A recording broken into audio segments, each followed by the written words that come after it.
Alrighty, welcome back to episode 15, season 14 of the NBA 2K20 career sim LeBron James clones. Slowly but surely getting towards the end of our careers, but none of us have won a title. And I'm starting to think that it's going to get really difficult to do so unless we get one of those hanger-on rings, like if we try to be like Malone and Peyton with that Lakers team, even though they didn't succeed either. But that doesn't matter. Hit the like button, subscribe to the channel, hit the notification bell so you know when this and all of our other content goes live. Let's take a quick recap of the scoring and then let's get into it. So we left off yesterday after season 13. Huge year from Ben. Puts up 62 fantasy points for us. That's his second biggest season of the entire career sim. He leads 475 to 432. Laffy with 128, and it doesn't really seem like that matters at all. Power rankings coming into this season look pretty good. Let me show you quickly who's looking to be solid this year. So the San Antonio Spurs are third in the NBA.com power rankings. I am fifth, and the Jazz are eighth. Wouldn't have expected that. I fall a little bit further in the 2K rankings. Jazz still sort of middle of the pack. But for right now, it's looking like the Spurs are on paper better than the Blazers. I'm a little nervous about it. Let's take a look at the lineups after the first week. First and foremost, I don't know if you see it, I beat the Suns 148 to 73. That is a full double up. I beat them by 75 points. No, that's not right. Is that right? That's right.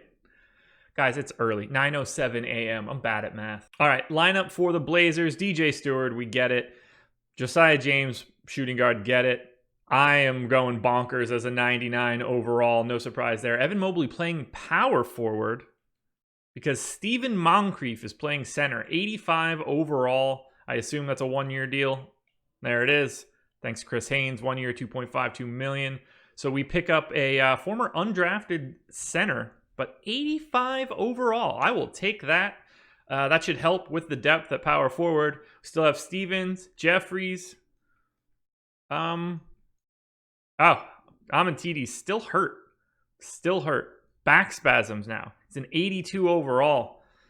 Need him to recover. Spurs off to a 4-0 start. Calbert Anderson, Ben's boy, Gary Trent Jr. It's incredible. Gary Trent Jr. and Ben sharing the floor together. Mark Lloyd, 87 overall. Julian Hughes, an 80. Mitchell Robinson not starting. Not entirely sure what they're doing there. I guess it feels super actual Knicksy, but no, it doesn't matter. They're going to play all of the center minutes, essentially. That's all you can do. Willis Payne, Malik Holloway. That's about it for interesting stuff down the line. But Spurs are 4-0 and highly ranked in the power rankings. Keep an eye on San Antonio. Keep an eye on the Jazz. 2-2 so far. Christian Graves, Colin Sexton, Laffy, Lloyd Mack, 85 overall, and Senso Avante, the rookie, picked up a Rookie of the Month award, I guess.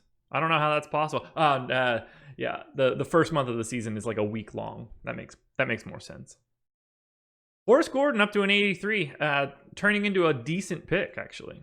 Kurt Geiger, not so much. First month of the season in the books. Surprise, surprise. Ryan Bosch, Player of the Month in the East. Josh Engleman, Player of the Month in the West. Just to point out, Laffy still playing on that one-year deal. Maybe going to free agency this year. Standings after the first month. The San Antonio Spurs are 15-3. Blazers coming in at 14-4. Jazz 8-8. Blazers leading the league in point differential, 15.5. Plus minus. The Spurs are only at 6.2, so we know who's actually good.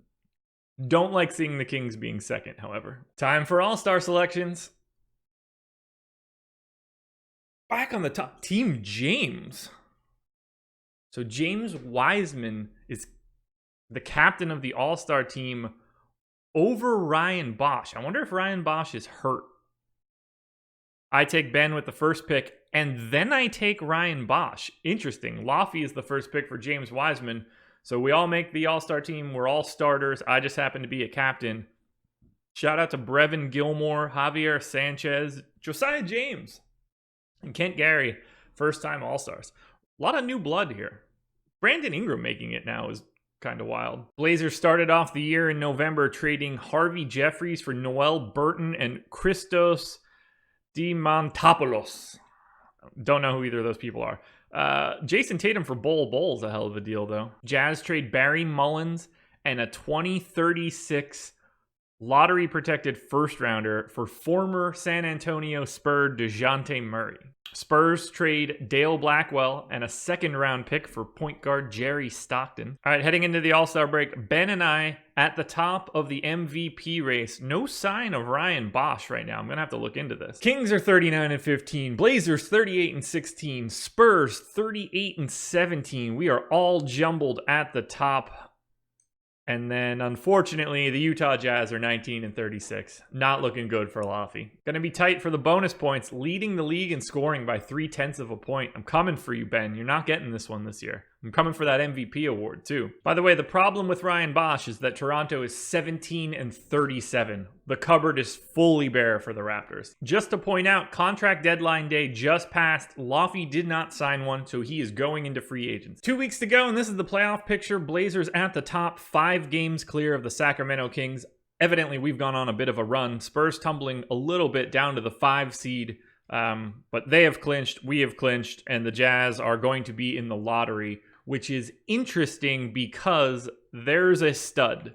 Julian Hicks, A- overall.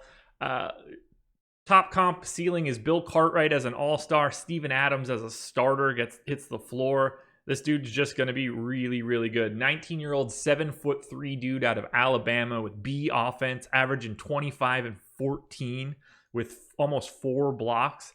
Not so much of a three-point threat, but if he gets that, that's going to be good. But Julian Hicks is quite the guy to win the lottery for.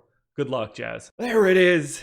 There it is. Never a doubt. 29-7-5, 2.5 stocks. Shot 47.5% from 3. Josh Engleman is the 2034 most valuable player. I love it. I needed it. I'm coming for you, Ben. You ain't shit. Theodore Valentine, Rookie of the Year. Last year's number 2 overall pick. Averaged 17 and, 6, I guess. That's fun. Zaire Williams, 6th Man of the Year, averaging 24 and 6. That's a hell of a 6-man. Stupid Sacramento. Unbelievable. Just unbelievable. This is not helpful at all. Ben Rasa wins Defensive Player of the Year. I really thought I was going to win that because of the MVP and take a big lead, but 31, 7, and 6 with 3.5 stocks. This guy is just way more active on the defensive end. Probably because I don't have to be, but that's neither here nor there. Great year for Ben. Hate him. Sam Bradley, most improved, averaged 8 and 8. That's all I got. Lucas Green, Coach of the Year, 64 and 18. Ben and I make All-NBA first team along with Ryan Bosch. But rough year for Toronto. Laffy shows up on team number 2. Ben and I are first team all defense. Laffy shows up on team 2 once again. Man, getting wins as your regular team is so important. Laffy being behind the 8 ball from like a team quality perspective has really limited him because he's basically having the same years that we are. All right, Portland Trailblazers, number 1 seed. San Antonio Spurs get a date with the Clippers, number 4 seed. Kings are on the other side at number 2, thank God. Although I hope, exercise those demons last year. No Toronto Raptors to be found. Jazz have the 6th best odds in the draft, FYI. I'm excited for the lottery. Spurs lead 3-1. I led 2-1. Dropped game 4. As you can see on the screen, 127-117. Here we go. Spurs get trounced. Spurs eliminate the Clippers. If I can pick up a win here, it's Ben and I. Winner gets a Western Conference Finals berth. Ben dropped 46 to close them out. Holy hell. And there it is. The Phoenix Suns are out. The Blazers move on to face Ben and the Spurs in the next round.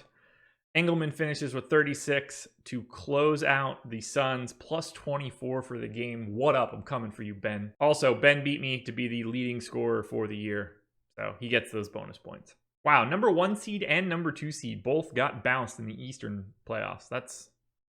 Hopefully that makes my path to the finals or to win a title a little bit easier. Or Ben's, I guess, but whatever. Well, that's a decent lead. 3-0 so far against the Spurs. Great D. I'm a Tedies. Oh. Evan. Clean sweep. San Antonio Spurs, get on out of here. The Portland Trailblazers are into the Western Conference Finals, and we're taking on our nemesis, the Sacramento Kings. Kings get there by sweeping the Mavs as well, which is not at all what I'm looking for. Brian Blake, Jamal Sparks, Zaire Williams is a 93. Sekou still around. Bags is a 93. That I'm not looking forward to, but at least we have 2 centers now. Anybody hurt? Orlando Webb looks like he's dinged up. We're good. Here we go. 3-2 Kings. It was 2-1 Portland. Kings win by 12 in game 5. I only had 27, so here we go. It is just not meant to be. The Sacramento Kings hold their court in game 6. And once again, in the Western Conference Finals against the Sacramento Kings, the Portland Trailblazers have been eliminated. Josh Engleman finishes with 33, 7, and 4, -3. Stevens, -22. That'll do it. And I'm going home. Again. God, I hate the Kings. And the Sacramento Kings win the chip. Zaire Williams, without starting a game in the finals, is the finals MVP, averaging 25 a game in 28 minutes. Good for you. I hate you. You're all the worst. That's the end of Karl Anthony Towns, Lonzo Ball, Kristaps Porzingis, John Isaac. A bunch of fake people that I don't know. Real people that I do know. Porzingis gets his jersey retired by the Mavs. He stayed for 15 years. That's incredible. Karl Towns gets it retired by the Minnesota Timberwolves. All right. They did not eliminate the foul out, which I wish that would happen. Trade deadline, I don't care. Division winners getting top seeds, don't care. Don't care about rising stars. Don't care about the bonus. Oh, wait. Opposing teams will enter the bonus after 3 team fouls have been committed in a single quarter. That's going to be a lot more free throws, but that's also going to be slowing the game down quite a bit. Scoring should go up. No realignment. All right, this is the biggie. Draft lottery. Jazz have the 6th highest odds of winning the lottery. The Raptors have 2 shots. They have their own pick, which has the 6th best odds, similar to the Jazz, a little bit behind the Jazz. And then they also have Houston's pick, so they have a 1% chance of winning the first pick in the draft. Who is going to get a revolutionary player? The Oklahoma City Thunder. The Utah Jazz fall to 7. Raptors get 9 and 13. That's probably not going to be enough, but kudos to the Thunder. They're getting the guy. Spurs have a coaching job opening. Who knows who that'll be? They usually just fill with their incumbent. Blazers, we still have 1 more year left. Spurs bring back Doug Levinston. And they bring in Jason Kidd to be their assistant. Good for them. So Julian Hicks is an 80 overall, ends up going to the Thunder. No surprises there. Final comp really was Bill Cartwright. He's going to be a monster. Jazz take shooting guard small forward Darius Pollard, a 21-year-old guy out of North Carolina, 73 overall with a ceiling of Seth Curry and potential of a B. That's a terrible pick. Spurs take Johan Fredriksson, a 19-year-old kid out of Sweden with B potential, and Aaron Aflalo as a ceiling, so not great. And I take Ian Underwood, a 23-year-old guy out of Michigan who might be James Johnson or Devin George. A- potential at least. Can't imagine he sees the floor. Free agency is over. Where did Laffy go? But we'll start with the Blazers. Evan Mobley re-signs 5 years, $206 million. I also bring on McCur, who's not going to play at all, but we're pretty familiar with him after his career in San Antonio. Look, we're just filling out the rest of our roster. We know what we have, but bringing back Evan Mobley is essential, and he's back. Spurs don't do much. Sign center Stan Rice to 2 and 14. They didn't have a lot of flexibility. But here's the big one. I'm going to head to Utah now. Is Laffy still there? Yeah, I bet he didn't leave. Laffy sticks around for 5 years, $340 million. I bet he didn't leave. He'll make $77 million when he's 37 in 2038. Insanity. I don't blame him for not leaving. I have a sneaky suspicion we're all going to stay forever. All right, player progression for the Blazers. Still a 99. Evan Mobley drops 1 to an 87. Josiah James is an 84. Roy Stevens went up 1 to an 84. Noel Burton down 1 to an 80. But Adrian Parker jumps 3 to an 80. He was a former first-round pick in 2030. Good to see him slowly climbing. DJ Stewart dropping 3 and Amatidis dropping 4 to 78 breaks my heart. Still has 3 years and 115 left. Just could have never seen that major injury coming. That's really what happened. Guess not. Just says sore foot. But yeah, okay. So you can see it on his left knee, high injury risk. I believe that's the one that he blew out the patella tendon, and breaks my heart. Should still be fantastic next year. Spurs have Ben, Mark Lloyd up to an 88, Calbert Anderson up 2 to an 86. That's a decent three-person trio. They all work together really well, all-around players. Mark Lloyd is upset. I don't know why. Mitchell Robinson falls 4 to a 81 overall, 36 years old. He's coming up on the end of it. Those last 2 years are going to be kind of rough for him. 81 overall. Roman Gornev up 4 to an 80, 21st pick in the 2032 draft. So good for Ben there. They're going to be solid again. Finally, we've got Laffy, Horace Gordon, Christian Graves, Colin Sexton down 2, Kurt Geiger up 1. This Senso Avante went up 2, I guess, after his rookie year, but this is just not a very good team. DeJounte Murray went down 5. He's a 75. You would expect the Jazz to be bad again, and their draft record tells you why. There we go. Season 14 in the books. I pick up the victory here. 59 points. The MVP award certainly helps. Ben picks up 46, though. Being able to win Defensive Player of the Year becomes massive. We basically did all of the other things the same. He gets the bonus for points per game. I get the bonus for being the all-star captain. Laffy puts up 16. That's solid for not making the playoffs and not really having a chance at anything else. He checks off all the boxes. Lots of second-team All-NBAs, second-team All-Defense, all-star starter. He's good, but we have had more team success as it shows. I was hoping for a little bit more. I thought that I could have got to the finals. It was a good year to do that, but once again, it's those damn Kings. Overall scoring in the books, 13 points, just not enough for me to catch Ben. I'm still 30 points back heading into season 15 on Monday. Laffy picks up another 16 now at 144. I am hot on Ben's heels. 59, actually my second best season ever, behind my MVP campaign in year number 5. I'll consider it a success. It's going to be tight the whole way. I'm pretty happy about it. Thank you for joining me. Hit that like button, subscribe, notification bell, all that jazz, which pun intended for Laffy. We'll be back on Monday for year number 15 in our careers. I can't imagine we have too many left. My guess is that we finish this bad boy out sometime next week. Leave a note in the comment section. Seriously, 30 points separating myself and Ben. Who will be the winner when all is said and done? We will find out. Have a good weekend.